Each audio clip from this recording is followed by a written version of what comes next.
Hello everybody, my name is JoyofCrimeArt, and if there's one thing I love, it's a good programming block. There's something about programming blocks that can be really special when they're done right, turning what would be a group of unrelated shows into an experience that can stick with you for years. It's always interesting to see what kind of bumpers they have and how they arrange their lineups, and from a business perspective, it can be a very efficient way to build a level of trust with your audience, and get people to check out shows that they would have no interest in checking out otherwise. And I think you'd be hard pressed to find a programming block more beloved and revered than Toonami.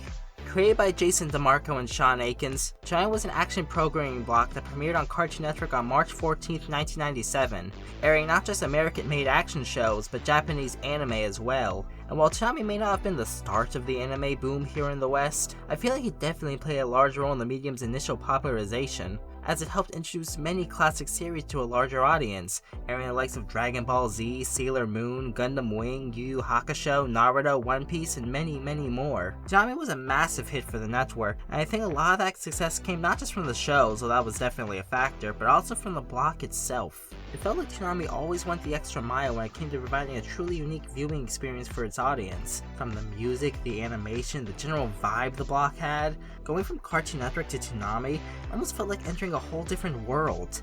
Toonami felt cooler, more mature, and a lot of that came down to the block's host, Tom. Tom felt different from your typical animated host characters. Sure, he was there to announce the next shows and report lineup changes like most host characters would, but he also did video game reviews, showed off fan art, and even gave genuine life advice. These ads didn't really do much to help the block all that much. It could have been seen as a waste of money, but I think by doing these types of ads, it allowed audiences to grow a deeper connection to not only Tom, but the block as a whole.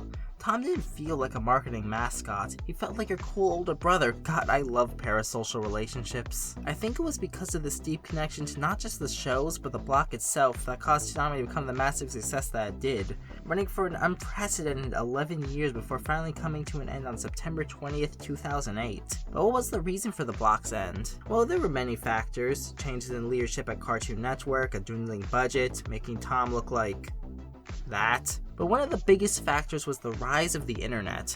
Why wait and watch censored anime months or even years after the series airs in Japan when you can just watch the series online with a click of a button? From a practicality standpoint, the whole idea of Toonami just seemed outdated, leading to the higher ups at Cartoon Network to move away from not just Toonami, but anime in general. But despite that, Toonami still had a massive following. There's a reason why Toonami fans are called the faithful after all. Toonami fans didn't want to just watch anime online, they wanted to watch it on Toonami, with Tom and the bumpers and the communal experience only Toonami could provide. And luckily, their voices would eventually be heard, because on April 1st, 2012, Adult Swim decided to revive Toonami for one night as part of their yearly April Fool's Day prank. The film was considered an unprecedented success, and just a little over a month later on May 26, 2012, Toonami came back, this time on Adult Swim, where it still runs to this day, airing both classic shows from the Cartoon Network days while also adding new shows into the mix, like Attack on Titan, Cowboy Bebop, Kill la Kill, Space Dandy, Hunter x Hunter, JoJo's Bizarre Adventure, and many, many more. However, while things were smooth sailing at first, there was still one problem: the internet. Oh yeah! Computers! Sure, the anime Toonami was airing wasn't censored anymore, at least not substantially, but by the mid to late 2010s, Toonami wasn't the only name in the game anymore. Toonami wasn't competing with fan subs and piracy sites like they were in the Cartoon Network days. They were up against big players like Crunchyroll, Funimation, HiDive, and Netflix, all of which had a larger catalog of anime than Toonami could ever realistically afford, and you didn't need to stay up to 12 AM on Saturday nights just to watch them. And as time went on and streaming wars became more and more competitive, a lot of these companies became a lot less willing to license their shows out to Toonami, preferring for audiences to watch their shows on their services. Sure, Toonami was still getting some shows from their competitors, but not to the same extent they were just a few years ago, resulting in many series that, despite feeling like shoo-ins for the block, never getting a chance to air, instead ending up on rival services. Sure, Toonami still had the die-hard fans, but by the early 2020s, things were becoming a lot harder for the block, especially after budget cuts resulting from the COVID-19 pandemic. The block's time slots were shortened significantly and newer shows became rarer and rarer. What Toonami needed was something that those other services just didn't have. If those other services were going to hog their best exclusives for themselves, then what Toonami needed was to make their own exclusives that they could run free of charge. So Toonami got to work and did just that. I mean, Toonami had some experiences with originals before. Sandwhale and Me, anybody? But beyond that, Toonami had produced IGPX back in the Cartoon Network days, and they created the follow-up seasons to Fooly Cooly just a few years prior. But while those series kind of felt like one-offs, these originals kind of felt like a bigger deal. Like they were supposed to be the start of a whole new direction for the block going forward. Adult Swim partnered with Crunchyroll for the first couple of these originals, since Toonami and Crunchyroll, despite technically being competitors, were both owned by Warner Brothers at the time. I mean, Crunchyroll made High Guardian Spice, so I think they know what they're doing. Toonami has released 5 original anime productions out of the writing of this review, but how do they turn out? Well, let's dive in and talk about Toonami/Adult Swim original anime. Also, spoilers ahead. One memory came back. It was of the very last word my father said to me. He said, Eden. To start things off, we have Fena, Pirate Princess. Fena is a fun-loving and optimistic young orphan girl who, after being rescued from her arranged marriage to Dan Avedon here, is tasked with finding a long-lost treasure that her father had once searched for, located in a place called Eden. Accompanying her on her journey is a mysterious group of warriors known as the Goblin Knights, a group of ninja, samurai, pirate guys who owe a debt to Fena's ancestors, with one of the Goblin Knights being Fena's old childhood friend Yukimaru, whom she has a romance with. If you catch him kissing goblins, or if you catch him in bed with a goblin, that's a problem. Though Fena and her crew aren't the only ones after the treasure, as they are being hunted down by the British Royal Navy and their leader, Lord Abel. Fena Pirate Princess can be best described as the anime equivalent of one of those pirate romance novels that you see at the back of the supermarket. The first thing that really sticks out with the show is definitely the animation, which is really impressive, looking really nice while also being expressive and stylized. I like all the little details they include, like how Fena cuts her hair early on in the series and we gradually see it grow back as the show goes on. It's the type of little touches that you don't have to do, but really does go a long way in making the world feel more alive. Everyone is designed really well. I especially love the designs of this all-female pirate mercenary crew that Abel hires in order to capture Fena. The score is also really great, and helps set the mood very well. Fena is an alright main character. Her bubbly and optimistic personality is fun to watch. Yukimaru, on the other hand, is just kinda stoic, and that's pretty much it. To be honest, I didn't really buy that much into his and Fena's romance, which is kind of a big problem when that's such a heavy focus of the series. I also didn't really get that much from the rest of the crew. They're not bad per se, but we just don't really get that much screen time with most of them, which really hurts the series when it's clear that we're supposed to see these guys as some kind of found family. But because the series is so set on moving from one plot point to the next, we barely get any time to focus on them. Speaking of which, let's talk about the story. I honestly like the premise, and how over the top and intentionally anachronistic the setting is, but as the series goes on, things just become overly complicated. Okay, so try to follow me on this one. So it turns out that Fena is actually a chosen maiden, who's destined to find Eden in order to decide if God should bring about the rapture or let the world continue as it is. Her mom was also a maiden before her, and had an illegitimate affair with the King of England, making Fena technically a princess. A pirate princess, if you will. Her mom was burned at the stake for this, as it was believed that she was only able to seduce the king due to her being a witch. Like bro, the British royalty cheat on their wives all the time. But this leads to tension between Fena and the rest of her crew, as they start to think that the only reason they're willing to give their lives to her is because she's using her witch powers on them. While all this is going on, it turns out that Abel is only after Eden because he wants to reunite with Fena's mom, whose spirit he believes resides in Eden, as he was in love with her years ago, and yeah, it's that kind of anime. I just feel like the story didn't need any of this. I feel like by making Fena a generic chosen one, it takes away a lot of her agency. Fena never really learns how to step up and become a leader. Most of her accomplishments in the series only occur because she has magical chosen one powers, which feels odd when early on they devoted an entire episode to Fena learning how to fight because she wanted to become more of an asset to the group. But after that one episode, she never actually does any fighting. Proceeds to constantly just be saved by Yukimaru and the rest of the crew. I like Fena, but she's a very passive character. She doesn't really do all that much. Stuff just happens to her. Fena Pirate Princess just feels like I had too many ideas and not enough time to execute them all. And I think the story would have been a lot better if they had simplified it. Just made it a basic treasure hunt against Abel and his men. Then you could have used that extra lot of time to really focus on the characters, Fena's relationship with her crew, and her romance with Yukimaru. But as is, Fena Pirate Princess is an okay show, being slightly saved by its genuinely beautiful animation, great soundtrack, and somewhat likable, if not somewhat generic main leads. It's going at the top of the list for now. Let's see how long it stays there. What's a replicant? Why do you even care about this? Bannister said so. That I'm one of them. Next we have Blade Runner Black Lotus. Based on the sci-fi film franchise, Blade Runner Black Lotus follows Ellie, a humanoid robot known as a replicant with missing memories that was created with the express purpose of being hunted for sport by the elite. This is the future that the Twitter artists want. After barely escaping with her life, we follow Ellie as she tries to get revenge on the people who tried to kill her, alongside a mysterious man known as Joseph, all while being hunted by not only the police but also a Blade Runner, a bounty hunter who specializes in hunting down rogue replicants.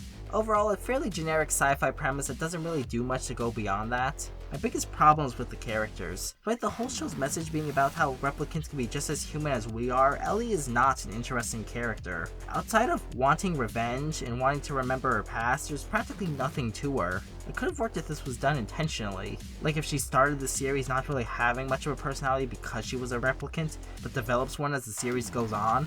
That could have been potentially interesting, but they don't do that. Ellie's just a boring character. Joseph, meanwhile, has like the most standard backstory you could give a character like this in this kind of setting, but hey, at least it's something. Still, most of the show is just our fairly uninteresting leads going around murdering our equally uninteresting and one-dimensional villains. But while all that's going on, we also follow Officer Davis, a cop trying to track down Ellie and arrest her for the crimes that she's very much committing. Davis is a bit of a loose cannon who doesn't play by the rules, but she's got intuition and oh my god, I do not like her. She's such a cliche character trope, and on top of that, she's not a good cop. She goes around threatening to shoot random goons for information, plus we learned that the only reason she became a cop was because she failed to get into the Blade Runner program. Given that Blade Runners are treated as the bad guys in this story, I don't see why we're specifically supposed to like Davis. The world that this show takes place in is pretty cool looking, but it's Blade Runner. I'm not sure how much credit I could give this series for any of that, just borrowing the aesthetics from the two movies. The animation also seems to be a bit divisive amongst audiences, due to it being a CG anime that incorporates motion capture. Overall, I think the animation is okay. At some points it can look really good, almost like live action, while other times it kinda looks like a PS3 game. But I think the fact that the series is often set at night or in darkly lit locations does cover up a lot of imperfections. I do like the way that the mocap gives a lot of the action scenes a more down-to-earth feel to them. The show is also very slow paced, which I mean, yeah, the movies are known for their slow pace, but this show is 13 episodes long and has the goal to include a recap episode. That is inexcusable. I don't want to be too negative here because there are some aspects I like. I thought that the final villain was sort of neat. Wallace Jr., a man who believes that AI is the future and wants to have them replace humanity like any well-respecting libertarian. Again, nothing you haven't seen before in other sci-fi series, but it's more interesting than a bunch of generic rich people who want to hunt people for sport at the very least. Plus, the series does introduce some interesting ideas about humanity and AI and where to draw the line between them, but I just feel like the series never really capitalized on any of these concepts, so I'm putting it below Fena. But Itoi-san, how do you know about the three blades? Years ago, I was Chinese. Next we have Shenmue the animation, based on the cult classic Sega video game series. The first two Shenmue games were considered revolutionary at the time, due to being one of the first video games to really incorporate open world elements into a story-based game. While you could just play the game as intended, there were tons of ways you could go off and screw around, with many arguing that the series helped pave the way for the open world games we see nowadays like Grand Theft Auto and Like a Dragon. Now personally, I've never played these games. From what I gathered, the series seems to be a pretty faithful adaptation covering the events of the first two games, while also condensing a lot down and expanding on a few elements. Shenmue fans overall seem to view the series as a pretty good adaptation.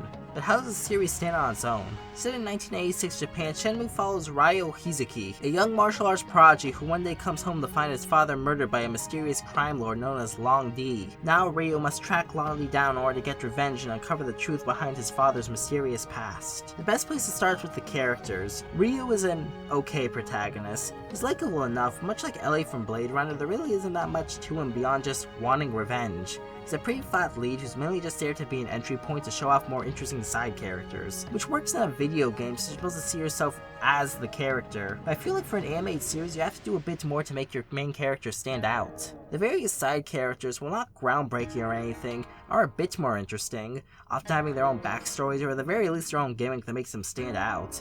Though I will say only a couple are really given enough time to be that fleshed out. The action in this series is alright. I will say it's kind of refreshing to see a martial arts anime that's more grounded in reality. Sure, there are some supernatural elements at play here, but the characters aren't shooting energy beams from their hands or stuff like that. Like, I feel like 99% of the problems in the series could be solved if a single character owned a gun. The animation on the fight scenes can look pretty good at times. However, I think a lot of the action scenes in the show are hurt by a lack of tension. there aren't that many close fights in the series. Most of these battles just consist of either Ryo curb stomping a bunch of no-name thugs, or Ryo getting curb stomped by our villains, which hurts a lot of the tension and makes the fight seem to feel really repetitive. Not helping is how the series is paced, which is probably the series' biggest problem. So much of the series just feels like, go talk to this guy, fight a bunch of generic goons, go talk to this other guy, learn a new technique, fight a bunch of generic goons, go to this location, fight a bunch of generic goons. Like, that works in the context of a video game, but for a show it just makes everything feel like a slog to get through, especially in the second arc, which is already a training arc. And by the end of the season, it doesn't really feel like we've accomplished all that much. The season ends on a cliffhanger, which was clearly intended to set up a season 2, but despite the fact that the series did get good enough ratings to warrant a second season, it confirmed that the season wouldn't be happening due to both shakeups within Warner Brothers' higher management and Crunchyroll being sold off to Sony, which is why all shows made after this point remain without Crunchyroll's involvement. I can't believe the Shenmue franchise ended on the same cliffhanger twice, but who knows, maybe in 20 years fans can kickstart their own continuation to be disappointed by. Shenmue isn't the worst thing out there, but I think that in an attempt to be faithful to the game, Shenmue fails to adapt the story into the medium it's in. And honestly, I feel like it just wasn't the best game series to adapt in the first place. While there are plenty of people who like the games for their story, the main reason people remember the games is for the way it revolutionized open world gaming. Those aspects can't really be transferred into the medium of animation. I will say that the series has made me more interested in checking out the games for myself, but as for Shenmue the animation, I'll place it above Blade Runner but below Fena. Is someone down there? Next up is Housing Complex C, a horror series inspired by the works of H.P. Lovecraft. Housing Complex C follows the residents of the titular housing complex, trying to uncover the mysteries of the strange occurrences that have befallen their community. Our main lead is Kimmy, a fun-loving if not somewhat morbid young girl, and Yuri, a more mature and level-headed girl whose family has just moved to the complex, alongside a group of Middle Eastern migrant workers that her father is helping to train. The series does a good job building up an eerie atmosphere early on, with both the residents of the complex and the migrants suspecting each other of the strange and progressively more violent occurrences that are going on, all while Kimmy and Yuri have to try to get everyone to get along. All the characters we see are pretty likable, and there are some subtle hints throughout the early episodes of twists that will happen later on. However, there are two problems that really hold this series back. One, it feels like the series really expects you to know a lot about the H.P. Lovecraft lore going in. And for the average person, the only thing they know about H.P. Lovecraft is Cthulhu and what he named his cat. And while I appreciate the fact that the series decided to incorporate some more deep-cut references to H.P. Lovecraft's work, it can still be a little hard to follow. There's a lot of exposition, but even that doesn't really help since the characters within the story don't understand what's going on either. The second problem is, again, the pacing, which seems to be a consistent problem with these Toonami original animes. For the first 3 episodes, the pacing is fine, no complaints. But here's the thing, the show was only 4 episodes long, and the series needed at least 1 more episode if they wanted everything to come together, maybe 2 or 3. Last episode throws so much information at you that you barely have enough time to process any of it. And while some of the twists early on were set up pretty well, the final twist about who's really behind all the mysterious circumstances behind the complex doesn't feel properly foreshadowed at all. It kind of ruins the whole experience when you realize what everything was leading up to. I don't want to spoil the twists here, as a big part of the series is unraveling the mystery, but if you've seen the show then you probably know what I'm talking about. Overall, I think I will rate the series at the top of the list so far, because for 3/4 of it is honestly pretty good, with a nice atmosphere, likable characters, and a good pace. But man, this last episode just kind of ruined the whole batch. In spite of your heart stopping, there will be no sweet release of death. Even in oblivion, you'll tremble in fear of the Oni that lie beyond. And finally, we have Ninja Kamui, the most recent Toonami/Adult Swim original anime as of the writing of this review. Unlike all the other series I talked about, this series actually aired both dubbed and subbed on Toonami, with the dub airing at midnight and the sub version airing at 3 AM, which is interesting to me. For years, the idea of airing anything subbed on TV was seen as ratings poison. It seems like Adult Swim have become a lot more willing to give subbed content a shot. Maybe it has to do with anime streaming sites conditioning modern audiences to be more accepting of subs than previous generations? I don't really know, but it's interesting nonetheless, which is more than I can say for Ninja Kamui. Set in a world where a secret society of ninjas has survived into modern day because they're just such good ninjas. Ninja Kamui follows Higan, a retired ninja living in exile in America. You can tell he's a Japanese person pretending to be American by the fact that he exemplifies every stereotype Japanese people think Americans are like. He has blonde hair, lives on a farm, fixes motorcycles for a living, plays country rock on his guitar. I'm a country boy, damn it! But after Higan's wife and son are murdered by the ninja clan he was once a part of, he goes on a quest for revenge, taking on not just the ninja organization, but also the multi-billion-dollar tech conglomerate the ninjas are in league with, Alza, who are on the brink of developing a new energy source that could revolutionize the world. Higan is also joined by Mike Morris, an FBI agent sent to investigate Higan, and oh my god, protagonist on a quest for revenge, an evil billion-dollar tech conglomerate trying to take over the world, loose cannon black detective with intuition. The show's just Blade Runner Black Lotus again, dang it! If I had to describe Ninja Kamui in 3 words, it would be Monster Energy Drink. This show just reeks of early 2000s edge, with its hard rock soundtrack and needlessly graphic torture scenes, but I'd be lying if I said the edge just couldn't be unintentionally amusing at times. Like, this show is just screaming to be turned into a Linkin Park AMV. Our main character, Higan, is yet another stoic badass who's driven by revenge just like half of the other characters I talked about in this video. And just like the other characters I've talked about in this video, he's not very interesting. While I appreciate the attempts to make Higan's dead wife Mari an actual character via flashbacks, it still isn't a super compelling motivation. Flashbacks or no, it's still hard to really care about a character who dies in the first, 15 minutes. The other characters don't fare much better, but they're not awful. Mike, while being a bit of a cliche, works well as the by-the-book straight man, and is a lot more likable and competent than Davis was. Mike's partner Emma is a good foil, being more fun-loving and energetic. Also, Jason DeMarco's here. Okay, the series' tone is kind of weird. Sometimes the tone will be pretty dark and serious, or at times it's super goofy and over the top. While that could work in some series, like say JoJo's Bizarre Adventure, I feel like the tone really clashes here. I can't tell how much of the story I'm supposed to be taking seriously. The series' strongest attribute is the action, with the show being directed by Sung-Ho Park, who worked on God of High School and Jujutsu Kaisen. Fight scenes look really good, though halfway through the series they start using these mech suits to fight, designed to be a throwback to the tokusatsu genre. Again, I don't really know what the tone for the show is supposed to be. Suits are animated in CG, and while they don't look bad, the fights with the mech suits don't look anywhere near as good as the fights that came before. And unfortunately, most of the fights in the later half of the season use the mech suits. For a show about cybernetic ninjas, Ninja Kamui ends up being surprisingly dull, really only being saved by its action, though only for the first couple of episodes, and its unintentional edge. A licensed video game was also created, released digitally on Nintendo Switch, which is kinda neat, I guess. I don't even know where to rank these shows anymore. How do you rank different levels of mid? I guess I'll put it on par with Blade Runner. Blade Runner probably has a better story, but Ninja Kamui is a better action, more enjoyable in a so bad it's good kind of way. And that was all of the Toonami original anime as of the writing of this review. Nothing great. A lot of the Toonami originals seem to suffer from similar problems. For one, it feels like instead of focusing on making characters who are compelling and relatable, they're instead more concerned on making them look cool and stoic and badass. And when that's all there is to them, it's not very interesting. Not helping is the pacing for a lot of these series, which tend to either be too fast or, more often, way too slow. What I think Toonami Adult Swim needs in terms of original is something that really feels like it was made for Toonami and Adult Swim.